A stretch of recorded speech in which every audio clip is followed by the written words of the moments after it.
paz do Senhor aos irmãos, às irmãs, aos pastores, obreiros. Queridos, eu hoje, Zé Mauro, me dá meu iPad rapidamente. Hoje, saindo do culto, as nossas pregações, elas têm nome, né? Qual é o nome? E eu fui no carro dizendo, Deus, há tanta coisa a ser falada.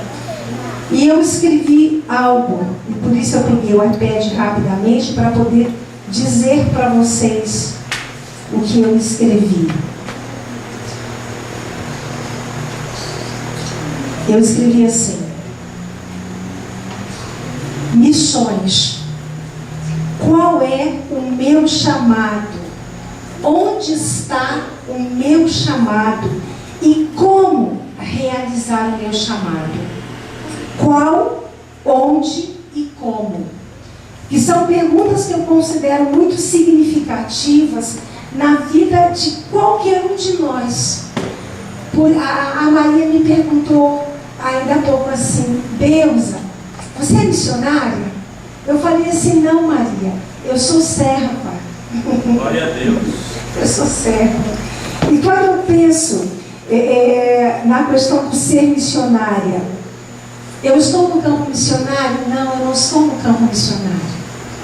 Como você falou de alguns missionários, mas eu sou professora na Jocum, Jovens com uma Missão. Eu trabalho com a Jocum já há muitos anos, no treinamento de lideranças, treinamento de jovens, homens e mulheres que entendem que têm um chamado e que precisam ser treinados para ir para o campo. São essas pessoas que antes de ir, passam por um conhecimento de qual, onde e como o meu chamado, né?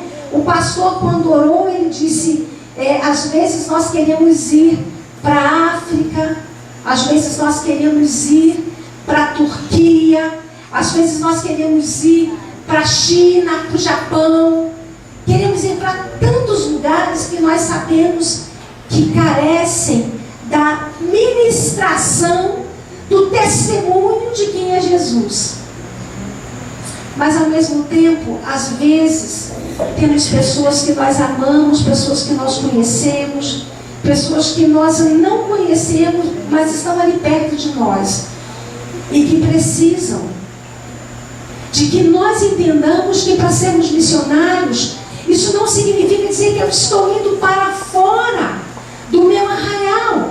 Não preciso entender que tenho que ir para fora do meu arraial. Às vezes é dentro do meu arraial. Qual é o meu chamado? Qual é o meu chamado?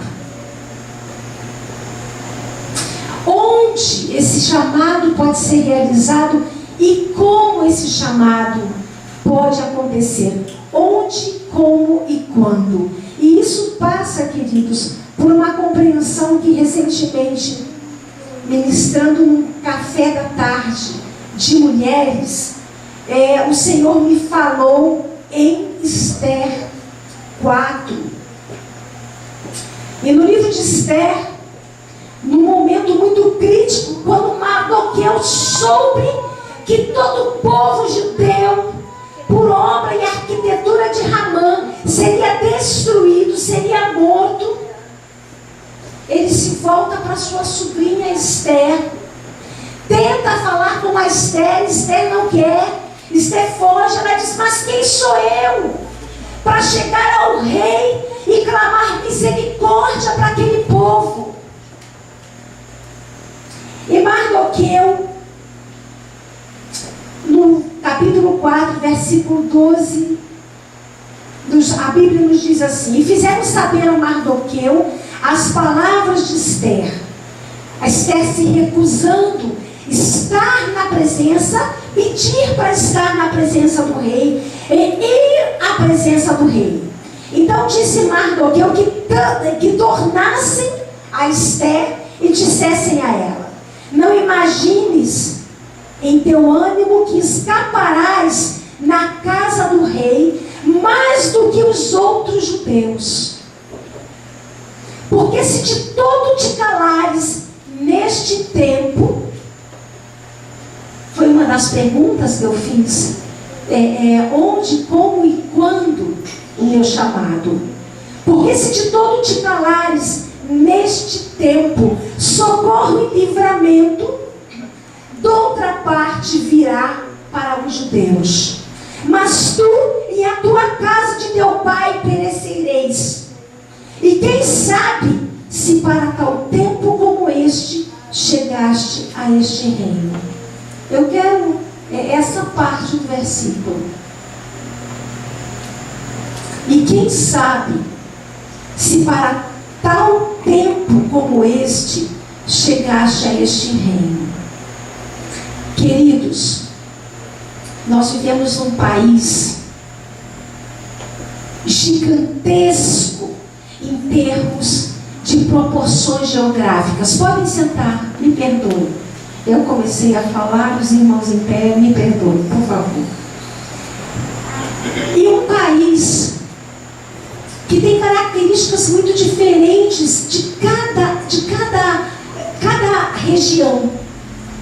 Na quarta-feira, eu estive ministrando na primeira igreja batista, no primeiro ciclo de diálogos da Reage Brasil, que é um movimento em que nós trabalhamos e que significa rede cristã de agentes de proteção e proteção às drogas. Somos um grupo de cristãos que trabalhamos nas articulações entre governo e sociedade quanto às políticas públicas que existem em relação a este tema, o que o governo tem feito e o que a sociedade civil pode fazer em prol deste tema tão grave e tão sério. Isso é fazer missões. E naquele dia eu ministrava o seguinte tema: semear. O que plantamos, o que colhemos, e por que colhemos. E quando nós falamos em missões, nós estamos falando de semeadura. E quando nós falamos de semeadura, e eu falo de um país tão grande, nós estamos aqui do sul do país, eu falo de uma necessidade de uma nação que hoje a grande maioria das pessoas não sabe o que vai acontecer. Qual vai ser o futuro econômico? Qual vai ser o futuro social? O que vai acontecer com o nosso país? Tudo isso por quê? Porque nós temos na liderança do nosso país pessoas que desconhecem a Deus, e porque desconhecem a Deus, não temem a Deus. Então vamos pensar em algo. Qual é o meu chamado? Estamos falando de missões. Quem sabe o meu primeiro chamado seja todos os dias colocar os meus joelhos dobrados diante de Deus e clamar misericórdia sobre a nossa nação. Pedir Deus interfira no curso da jornada desse governo.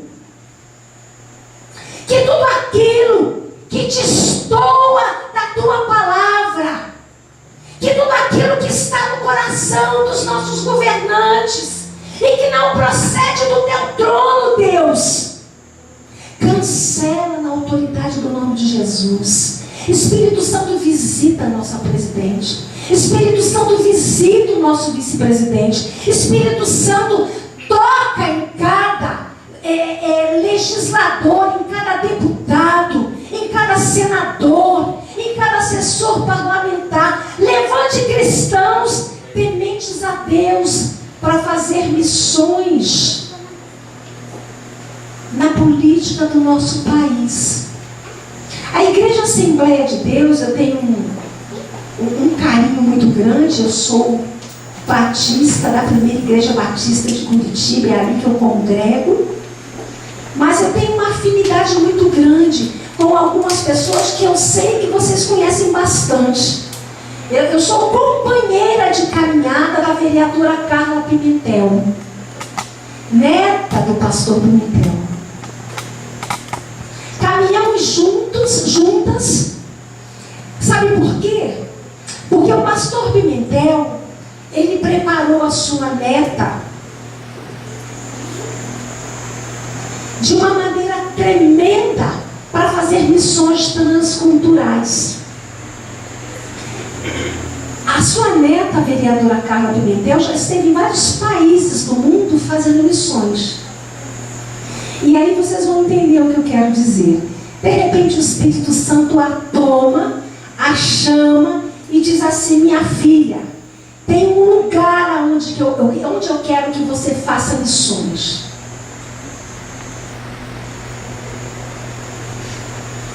Candidate-se ao cargo de vereadora da sua cidade e vá fazer missões entre aquele povo ímpio que desconhece a minha palavra, mas que precisa conhecer um servo de Deus. Aleluia. Que já experimentou fazer missões fora desta nação, mas que vai fazer missões ali na sua terra, entre os seus, e que não vai se corromper, e que não vai se vender, e que não vai se prostituir, e meu nome será glorificado através da sua vida e do seu testemunho naquela casa legislativa. Queridos, isso é fazer missões. Às vezes nós nos preparamos, pensamos, quando as coisas estão muito perto de nós. Deus levou a rainha Esther a entrar num momento da história do povo judeu, de formas a dizer para uma nação, dizer a um rei, dizer a Ramã, que era vamos dizer, o assessor do rei, o homem da confiança do rei, quem é o Deus de Israel, e ela não precisou transgredir leis. Com muito temor e tremor, quando aquela jovem se colocou na presença do rei, a misericórdia e a graça de Deus, que representou a salvação para o povo de Israel, chegou ao povo de Israel. Mas uma coisa muito interessante nisto é a percepção que nós temos de ter em relação a nós, o nosso relacionamento com Deus, quem nós somos, para que a gente saiba aonde nós nos encaixamos no chamado de Deus para sermos testemunha desse Deus. Deixa eu pegar algo sobre o que Deus fala de nós, que na minha cabeça se mexe bastante, né?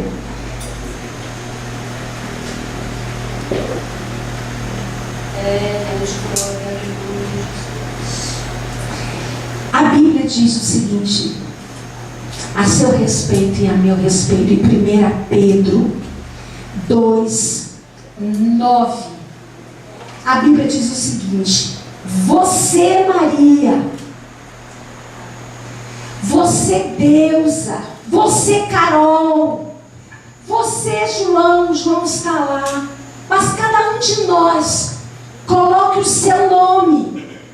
A Bíblia diz o seguinte: mas você é geração eleita, você é sacerdote real, você é nação santa, você é um povo adquirido para que você anuncie as virtudes daquele que te chamou das trevas para a sua maravilhosa luz. Aleluia. A nossa missão já está decretada, a nossa missão já está determinada, a nossa missão já está definida, a nossa missão já está dita.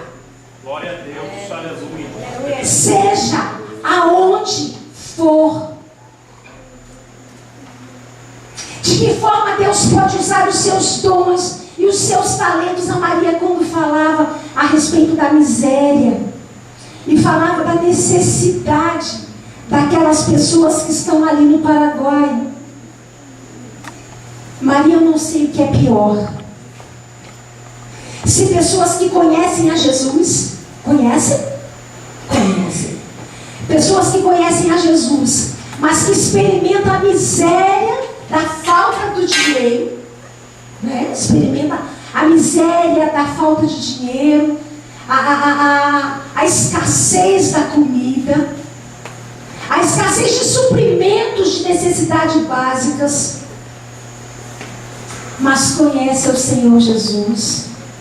Ou aqueles que têm tanta fartura, tanta fartura, conta no banco, pode viajar para qualquer lugar do mundo, pode comprar roupa aonde for, custe quanto custar, mas que não tem o conhecimento, talvez do maior tesouro deste mundo, que é Jesus Cristo. Eu me pergunto qual miséria é maior. Eu no meu consultório trabalho com pessoas muito ricas. Eu atendo pessoas de um poder financeiro muito grande, queridos, que vai para além do que a gente possa imaginar. Recentemente alguém comentava numa viagem que fez para os Estados Unidos que determinada pessoa que acompanhava nesta viagem ligou para o pai no Brasil e disse assim: pai, a Louis Vuitton lançou um vestido lindo, uma seleção maravilhosa de vestidos, tem uma bolsa que também está lançando, eu queria tanto comprar. Quanto custa, minha filha? $10.000. Aí você diz assim: eu mandei R$105 para o Paraguai. Eu estou dizendo para vocês de alguém que em menos de 2 horas comprou um vestido, comprou uma bolsa que custou $10.000. Aí você pergunta: Deus, o que está acontecendo no mundo? Que perspectiva de valoração é essa? Por que para o teu povo falta tanto? Por que existem pessoas que te conhecem, que te experimentam, que são servos fiéis, mas que passam tantas necessidades, enquanto aqueles que não te conhecem, Senhor,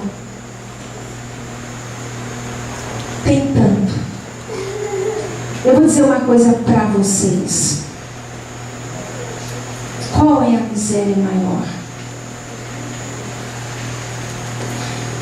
Uma coisa que eu aprendi na minha vida é de que os pobres nós sempre teremos conosco.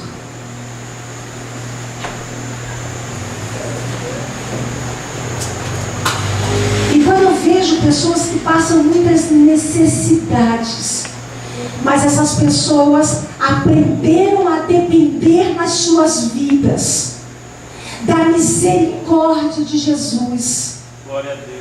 E que no momento, às vezes muito difícil da vida, o suprimento chega. Sabe aquela experiência da geladeira estar vazia?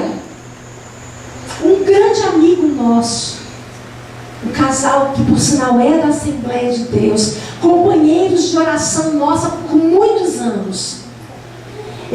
Nós brincávamos em momentos difíceis da vida e dizia: tem uma loja em Curitiba chamada Desapel. Quem lembra dessa loja? Lembramos, não é isso? E nós dizíamos assim: a nossa geladeira está igual a geladeira da Desapel. Como é que a geladeira da Desapel ficava na loja? Vazia. Mas, queridos, quando nós entendemos que a nossa vida precisa começar em Jesus e terminar em Jesus, e que às vezes é exatamente nesta situação de desalento pela falta que nós paramos para pensar em quem é Jesus. E que não adiantaria toda a fartura do mundo se nós morrermos neste momento sem o conhecimento e sem sabermos se teríamos vida eterna ou não. E o teu chamado, o meu chamado, eu diria que muitas vezes entra na possibilidade de você, aonde estiver, fazendo o que está fazendo, e às vezes, queridos, a tua provisão é só a desculpa de Deus na tua vida para você fazer missões. Amém. Glória a Deus. Às vezes, eu não falamos, eu sou psicóloga. Eu trabalho com consultório. E eu vejo isso. E uma coisa muito interessante é que eu não pratico a minha fé no consultório. Porque psicologia é ciência. Psicologia é ciência. E quando as pessoas querem misturar as coisas, não dá certo. Mas quando você pratica aquilo que você entende que Deus colocou nas suas mãos, seja qual for a sua profissão, para glorificar o nome de Deus e se fazer testemunha e viver um chamado daquela profissão, queridos, você vai ver coisas maravilhosas e sobrenaturais acontecendo. Glória a Deus. Por isso que quando eu hoje meditava, é interessante, eu diria que muito mais do que falar para você ir fazer missões para além das paredes da igreja, para além dos contornos geográficos da nossa cidade, do nosso estado, do nosso país. Talvez você esteja perdendo a oportunidade de exercer um ministério tremendo, fazendo aquilo que Deus te colocou para fazer. Eu sou psicóloga e isso é um chamado na minha vida. É um chamado. Quando eu prego em muitas igrejas por todo o Brasil, quando eu faço parte de movimentos sociais, quando eu trabalho para empoderar aquela jovem, que eu entendo que Deus a levantou para fazer missões na política do nosso município, Curitiba. Mas eu creio que Deus quer levantar isso aqui também em Campo Maior. Eu quero dizer isso para vocês. E eu tenho dito para os meus filhos: entre no partido. Olhe para essa cidade, para a carência dela. Olha que uma cidade desse tamaninho já se rouba muito. Já não se trabalha em prol do povo. Deus precisa levantar um servo e uma serva para ocupar a casa do povo nessa cidade e testemunhar de que é possível fazer uma política limpa. Glória a Deus, aleluia. Uma política onde Deus é glorificado, onde pessoas não se vendem, onde pessoas não negociam e trabalham em prol do povo. E alguém vai dizer assim: mas quem é aquele novo vereador? Ah, ele é da Assembleia de Deus. Como é o nome desse bairro? Lá do Novos Horizontes. Daquela igrejinha Assembleia de Deus pequenininha. Um dia foi uma pregadora lá falar um dia de missões. E eles ficaram desconfortáveis. Porque às vezes pensamos que fazer missões é fora da cidade, do estado, do país. E eu descobri que tem aqui na minha cidade uma forma de engrandecer, testemunhar, glorificar o nome do meu Deus. Mas eu não preciso entrar na política. Às vezes, é sendo que eu sou psicóloga, trabalhando no serviço público, trabalhando numa loja, como caixa, como vendedora, não importa, gerente de um banco. Missões. Qual é o meu chamado?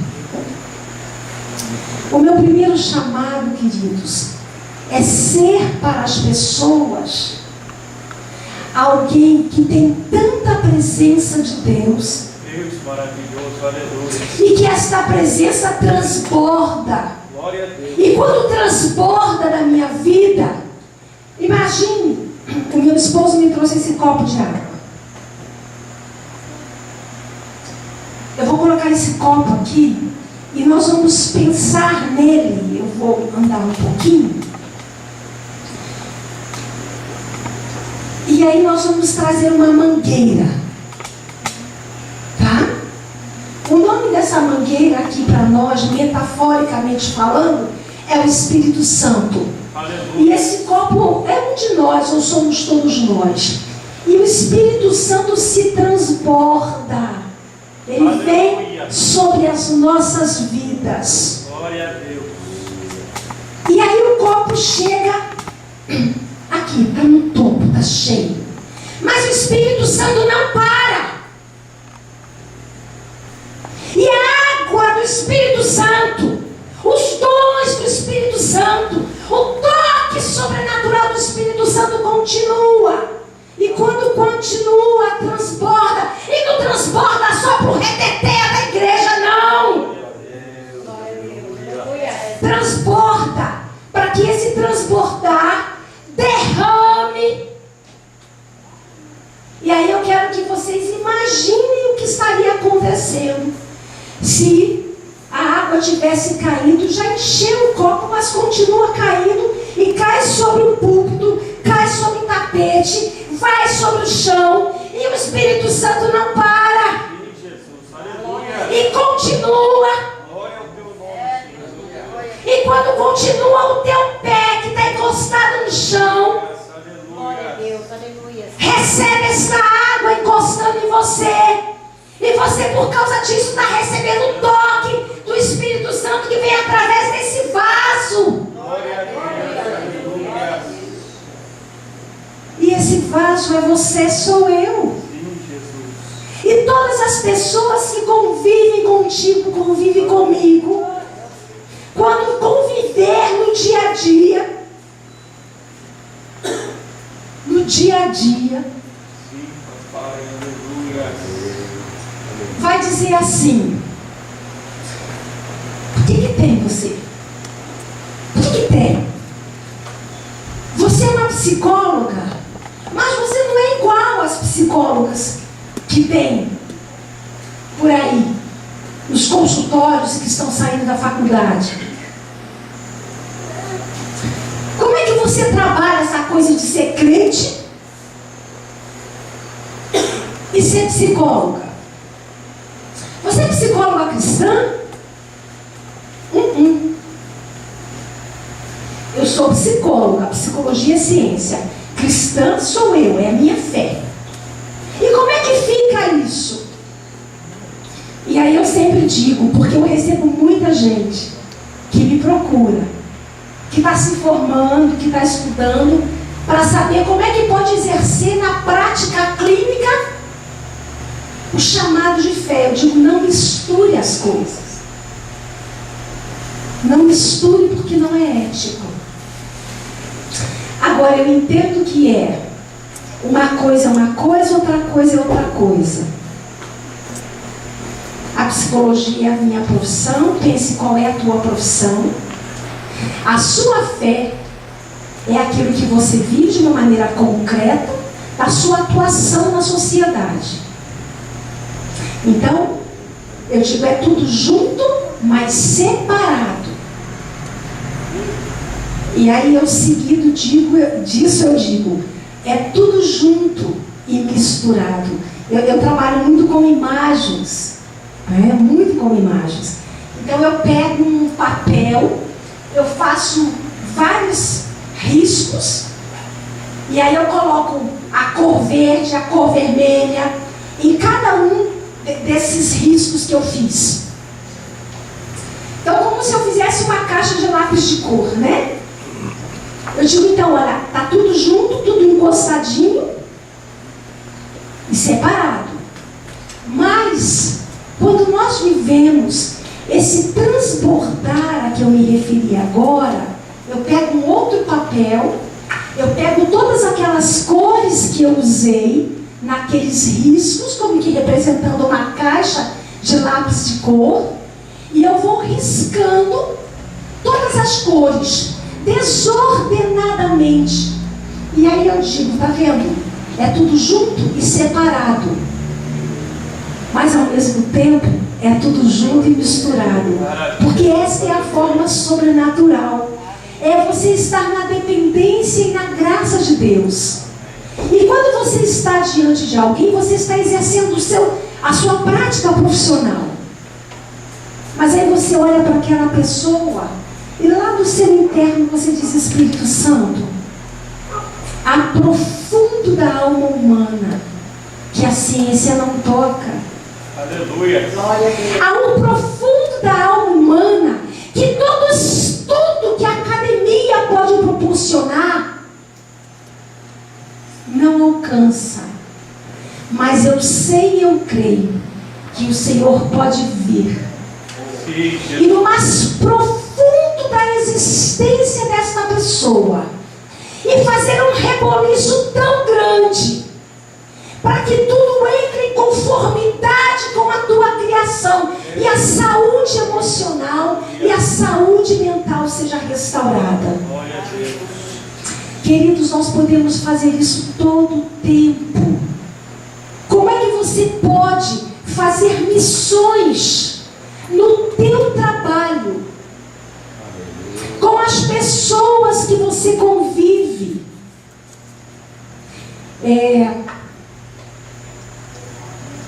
Eu atendo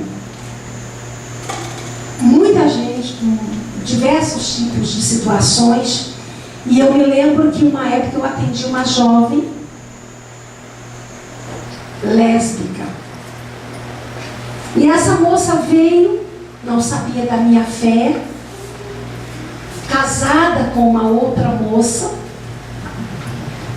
e começamos a trabalhar aquilo que ela havia trazido para nós trabalharmos.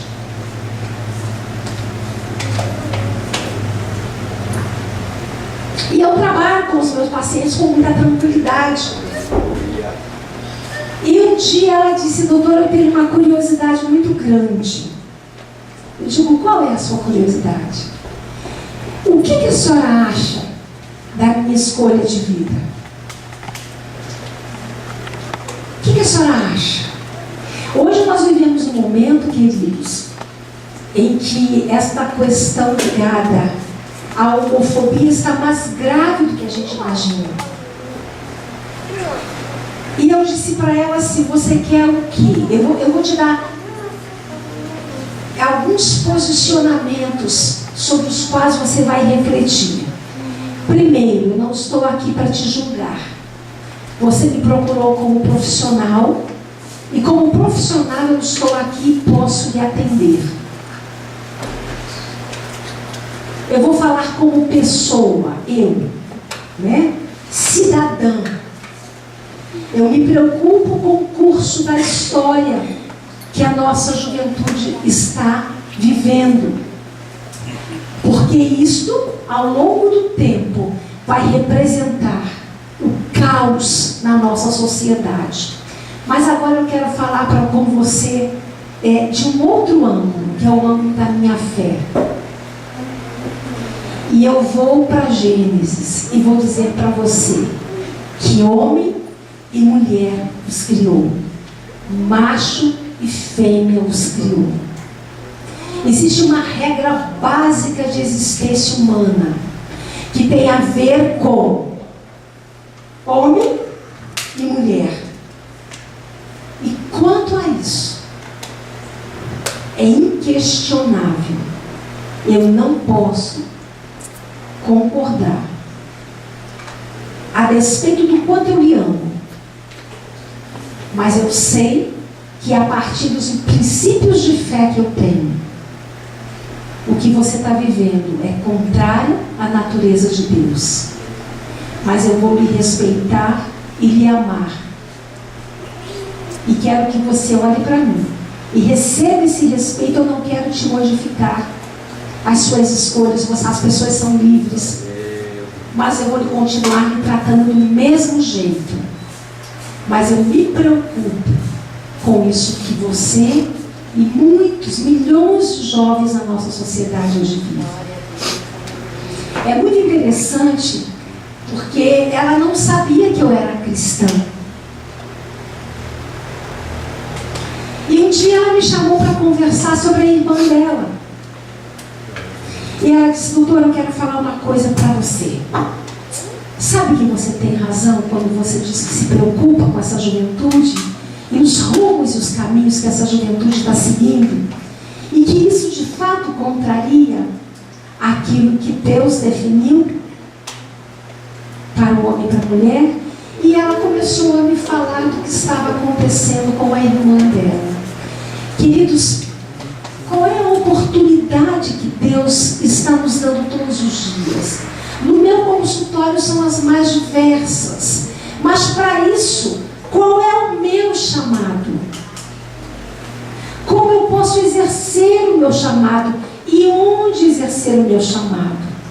E trabalhando com gente que se prepara para viajar e vai para lugares muito longe do mundo, eu diria: o teu primeiro chamado é aqui.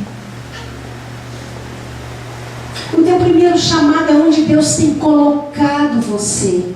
Quem sabe o teu chamado seja para orar. Você tem um chamado de intercessão, para que todos os domingos esta igreja encha, superlote. Aqui em volta está cheio de gente que não conhece a Jesus. Não podemos aceitar que uma igreja tenha bancos vagos. E quem sabe Deus te levante para dizer assim: convide alguém. Glória a Deus. Do entorno da igreja. E comece a interceder. Ou então vamos fazer assim: não convide ninguém. Quem sabe o Espírito Santo, que é a partir daquele exemplo que eu dei, que está sendo derramado sobre a sua vida, você transporte. Queridos, vocês se lembram quando nós fazíamos culto ao ar livre? Quem é do tempo de culto ao ar livre? Nós somos, né, Zé Mauro? E quem sabe o Espírito Santo está dizendo assim: cheguem uma hora antes da celebração como igreja, comecem a louvar ali.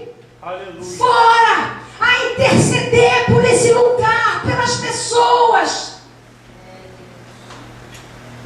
As pessoas passando não devem ser assediadas, mas elas começarem a ver a igreja intercedendo pelo vizinho de frente, pelo vizinho do lado, pelo vizinho de trás, pelo vizinho da outra rua, e dizer: Deus, dá-nos alma.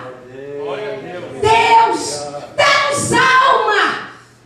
Deus, dá-nos almas. Eu saí do singular e eu estou vindo para o plural. E quem sabe o seu chamado nesse primeiro momento, além daquilo que Deus quer te usar, aonde Ele tem te colocado no trabalho, na residência, no estudo, Deus quer te usar para dizer: Jesus, nós não podemos aceitar a inoperância como igreja que tem falado do seu evangelho. Espírito Santo, nos incomode. Espírito Santo, coloque pregos nas cadeiras onde nós membros estamos sentados, para que a gente se desespere de ver as cadeiras vazias e nós entendamos que missão é ir buscar as pessoas que estão queridos. Tem famílias que estão se arrebentando enquanto nós estamos aqui. Existem maridos espancando suas mulheres, existem maridos traindo as suas mulheres, existem filhos se drogando, existem jovens se prostituindo. A gente não precisa ir para Olinda, que você falou, lá do missionário. Não precisa ir lá, não. Campo Maro está cheio. Missão. Onde, como e quando.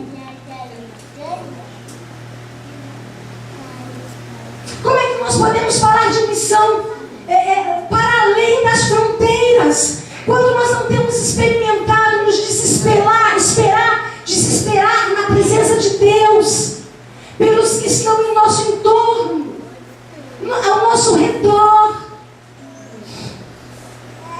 Talvez Deus não te queira na nossa casa legislativa. Talvez Deus não te queira na Turquia, na Ásia, na África, no Paraguai, na Argentina, não importa. Talvez Deus queira que você comece chegando 1 hora antes e dizendo: paizinho querido, paizinho amado. Isso está sendo pecado, queridos. Nós temos o pecado de omissão e o pecado da comissão. A omissão é quando eu deixo de fazer, quando eu me omito. E talvez esse seja o grande pecado da igreja. Não apenas aqui, mas eu digo das igrejas no modo geral. E quero dizer mais para vocês. Eu não estou falando daqui a pouco ter um templo gigantesco, entupido de gente. Eu não acredito nisso. Porque as igrejas muito grandes estão cheias de gente que não foram tocadas pelo Senhor Jesus, que não experimentaram o Senhor Jesus e que não vivem. O pastor hoje de manhã pregava e ele dizia, quando ele fazia o apelo, ele dizia: queridos, eu atendo mulheres que falam, vêm buscar ajuda pastoral e dizem as coisas erradas que estão acontecendo dentro de casa, seus maridos. E o pastor diz: mas minha querida, o seu esposo, com tudo isso, ele permite que você venha à igreja? Aí ela diz assim: mas pastor, ele está dentro da igreja comigo.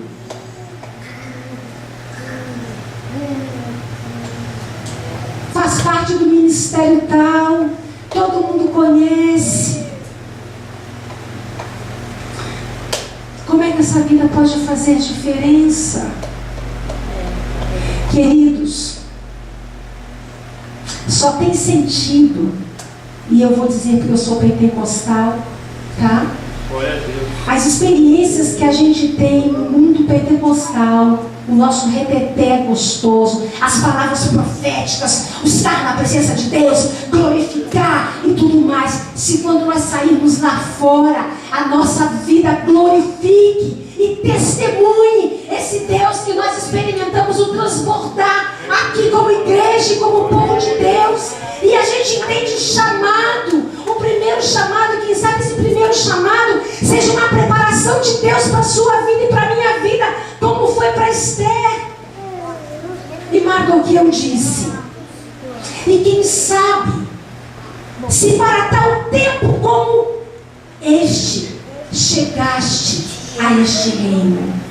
Então eu diria, quem sabe, se para este tempo em nosso país, nesse caos que nós estamos vivendo político, nesse caos que nós estamos vivendo econômico, quem sabe se não seja para este tempo onde as drogas estão tomando conta dos jovens, das famílias. Eu falei para vocês que eu faço parte de um movimento chamado Reage Brasil, rede cristã de agentes de proteção e prevenção às drogas. Nós trabalhamos com comunidades terapêuticas.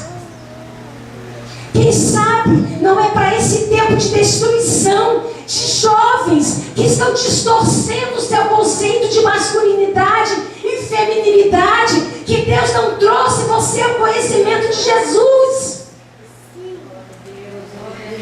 Quem sabe se não for para este tempo em que tantas famílias estão sendo destruídas. Não existe mais, segundo a lei, queridos, papel de pai, papel de mãe.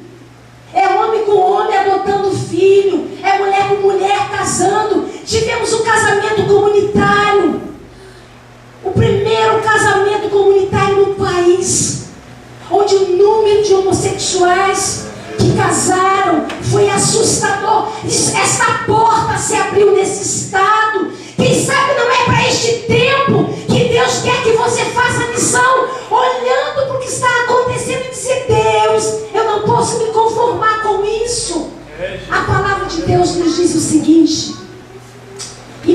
Timóteo, o bom soldado em serviço não se embaraça com as coisas desta vida, a fim de agradar aquele que o arregimentou para a guerra. Nós estamos numa guerra e não podemos ficar olhando para o nosso umbigo e esquecer que o mundo está acontecendo, que o mundo jaz no maligno, que vivemos o fim dos tempos, e quem sabe não é para este tempo que Deus te chamou e Deus me chamou.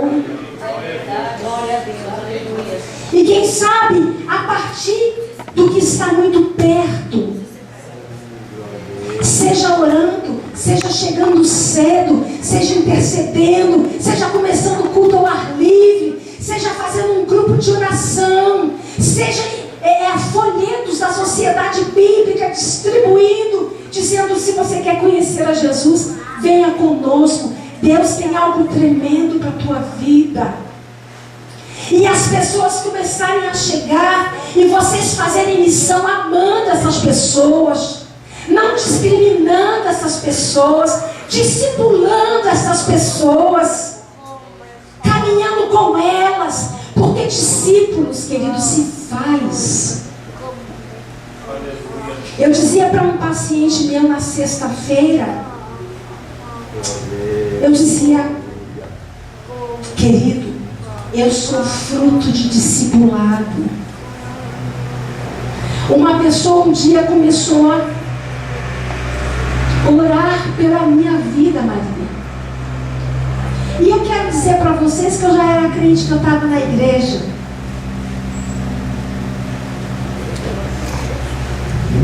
Mas eu e o capeta andava assim, bem juntinho.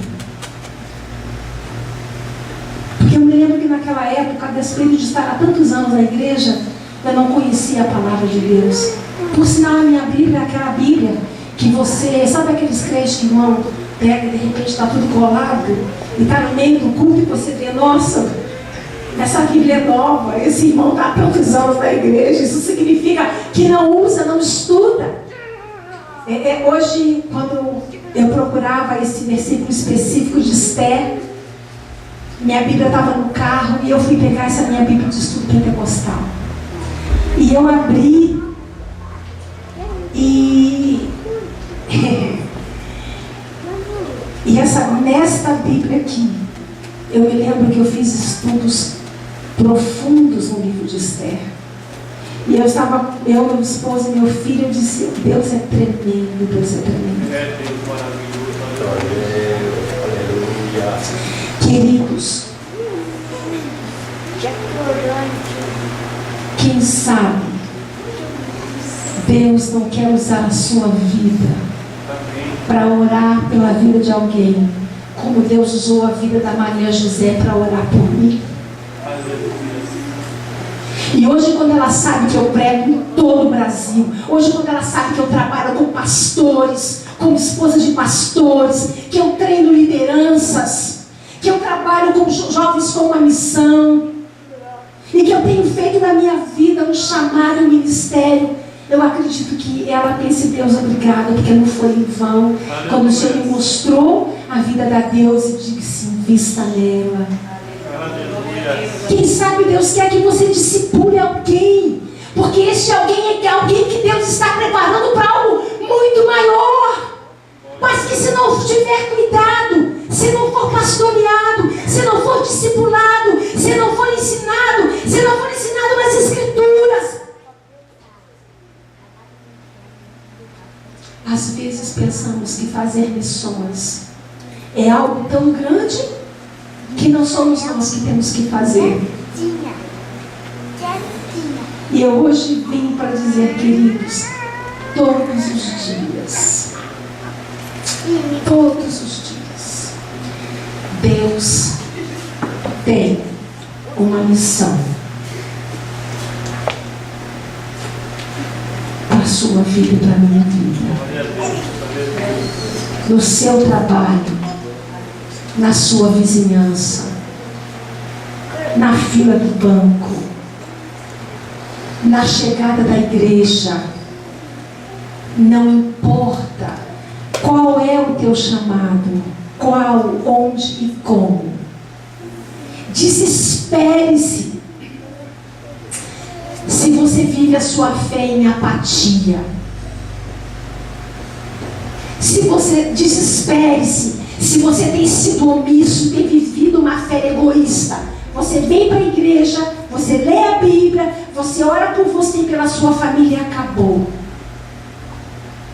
E diga para Deus: Deus, que o Espírito Santo me incomode para que eu vá além daquilo que eu tenho feito e que eu possa fazer missões de tal forma que o teu reino cresça, o teu nome seja glorificado e eu seja certo.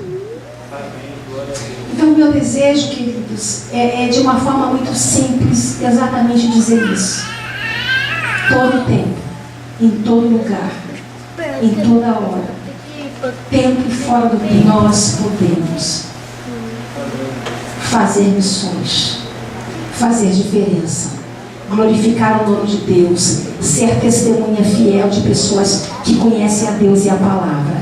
E isso transformar o mundo que nós temos ao nosso redor. Amém?